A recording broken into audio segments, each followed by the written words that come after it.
Hey everybody, thank you very much for tuning into my Sasquatch Sunday video. This is a very exciting video for me because I'm going to talk about one of the most significant sightings that I was involved in this year. So it's up on the top of the famous Radium mountain where you can see 2 episodes of Survivor Man Bigfoot where he filmed the top of the head of a Sasquatch up there. I've had significant encounters and sightings and interactions all up in this area. It's a wonderful, beautiful place, so stay tuned. Let's get into this video. It's going to be amazing. I've been very excited to talk about it, so here we go. I don't know. I don't think he's talking to me.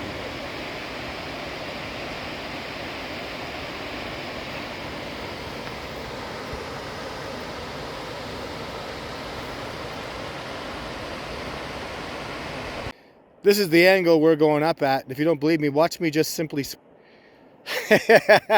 That's down. This is straight.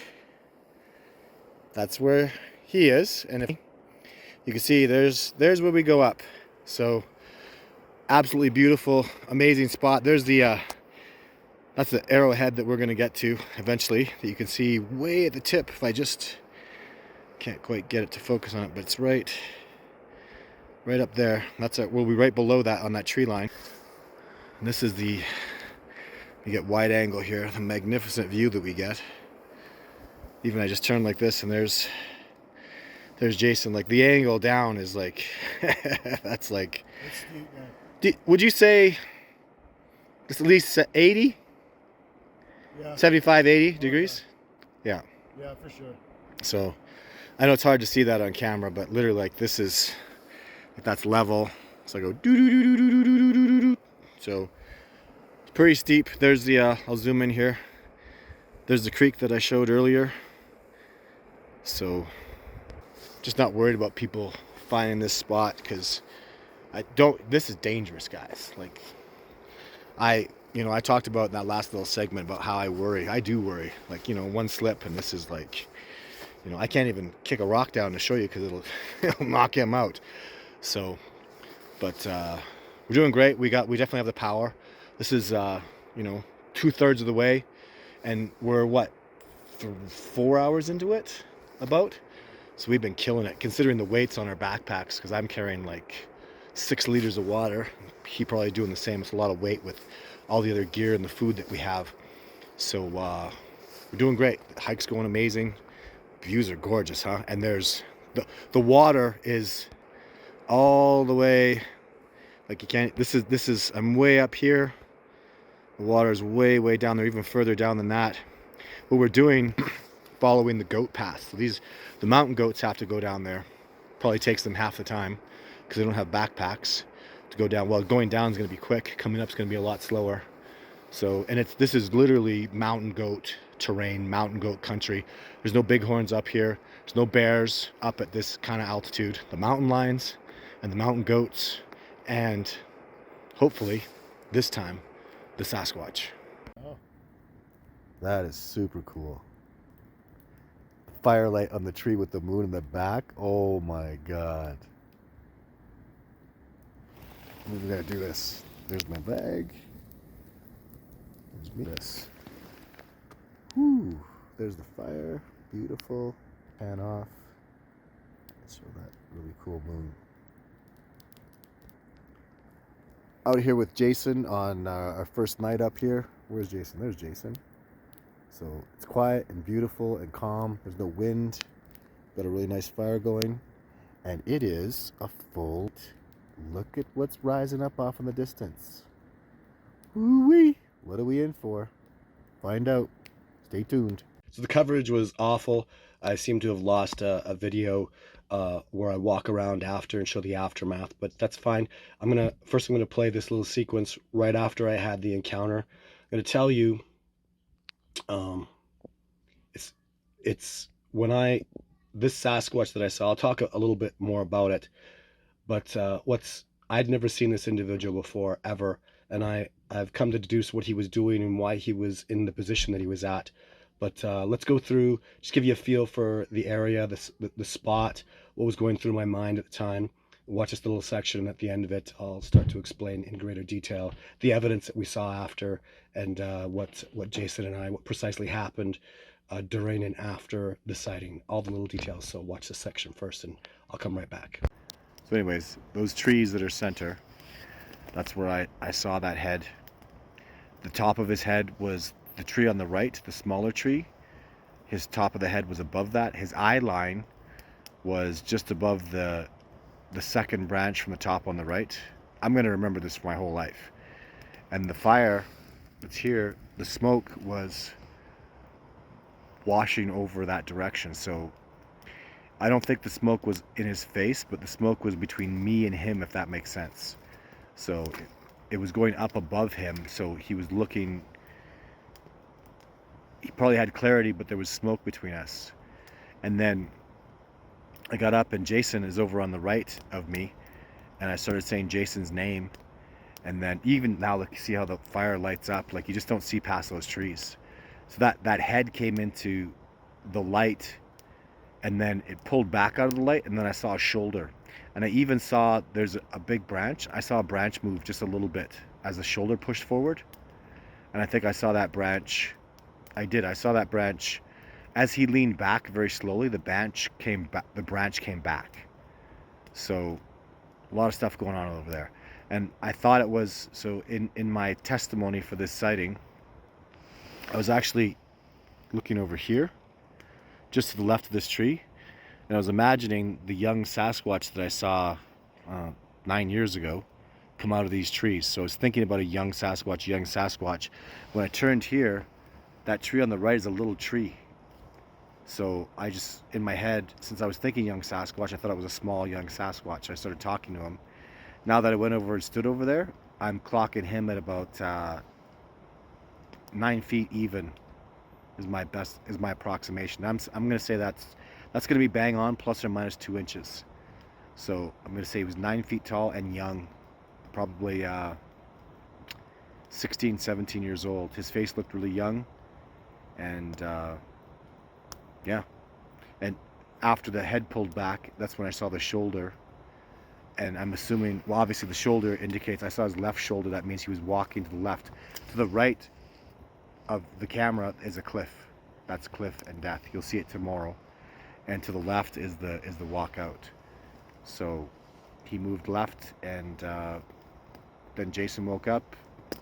Jason, the sighting was approximately, I'm saying really ballpark, plus or minus 10 seconds. I think it was 10 seconds.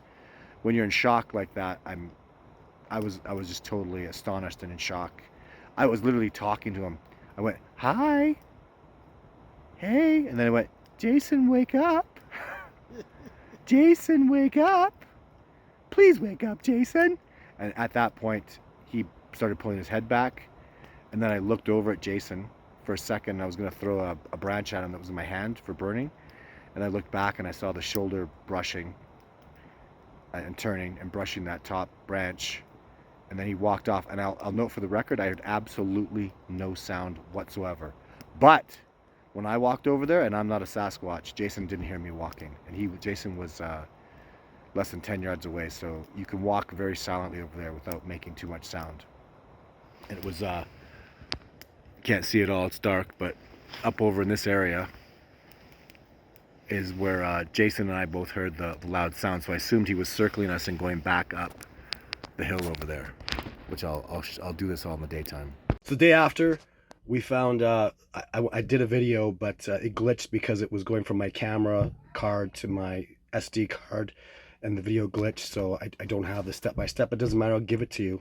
So what happened was, you'll see there's more videos to follow this one, where Jason will talk a little bit more about what he saw, and I'll talk about who Jason is and the other incidents that transpire, which are very significant. This is not the end. This was just the beginning. This was night one, which was absolutely amazing and fantastic. But so after the day had come, we had nothing significant happen that night except for hearing the guy freaking out running down the trail with his flashlight.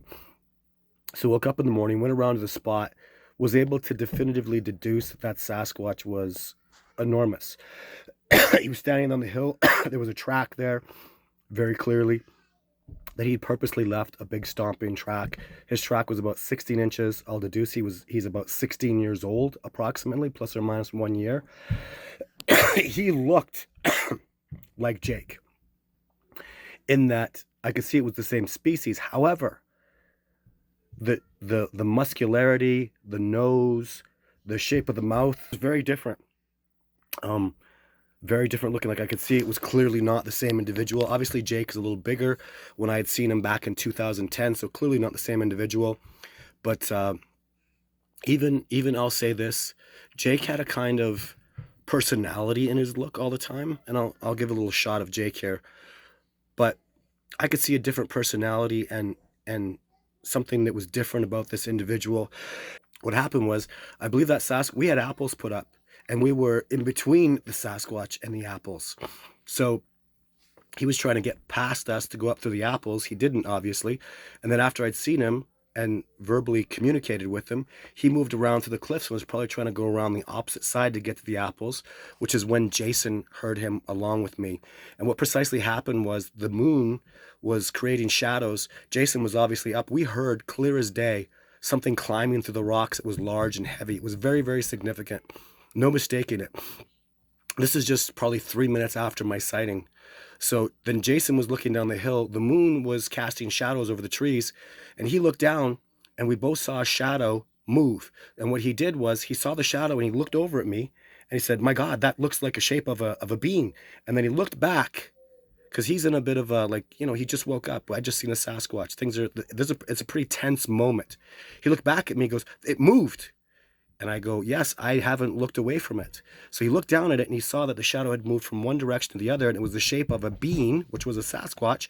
He looked back at me and said, "I can't believe I just saw it move." I go, "I know, I'm still watching it, and it's still moving." He looked back again. He goes, "Oh my God, it moved again." Yes, because it's moving.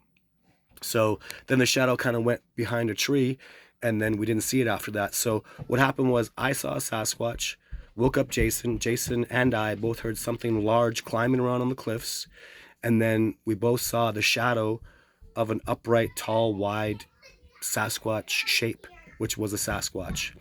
And then after that, in the morning, we woke up, went around, deduced that Sasquatch was indeed at least 9 feet tall, probably just under 9 feet. I would say he's an individual I'd never seen before. Had a completely, although he's clearly a Sasquatch with the wide nose, the lips were the same, the eyes, the head shape was the same. It was clearly a different individual, like a very, very different looking individual. Like I would be able to identify, like from talking about one colleague to another, one woman to a different, it looked very different to me. And he was focused on those apples. He'd been coming around for those apples. And the track that we found was very definitive. We had walked up through and past that log. There was no track there in the day when we walked up. We went back down there and saw a definitive, clear, 100% crystal Sasquatch track from a Sasquatch that I had seen the previous night. So very, very significant, an incredible encounter. This is just the beginning though. Remember, this is day one. Jason and I go back up, and I'm not going to give it away, but a whole lot more happens. So stay tuned to these videos. Very, very exciting night. Thank you so much, Jason Shoot, for coming up on that trip with me. I've taken about 6 people now up to the top of Radium, not including Survivor Man, but only Jason Shoot, Todd Standing, and Survivor Man have spent more than one night up there. Survivor Man has spent 2 nights up there. Jason Shoot and Todd Standing have spent 2 nights up there on that expedition. So we're part of the 3 people that have spent 2 or more nights. I've spent up to 6 nights up there by myself, and I will be doing that again next year. The area just precipitates incredible, amazing stuff, and I'm really, really excited. So stay tuned. There's lots more to come over the next couple weeks. This was the second last expedition as well. So the last expedition was absolutely amazing and astonishing. So lots more to come. Stay tuned. Very excited about the success we had this year and the new success coming up next year. So bye for now, and thanks for tuning in. I'll see you next time.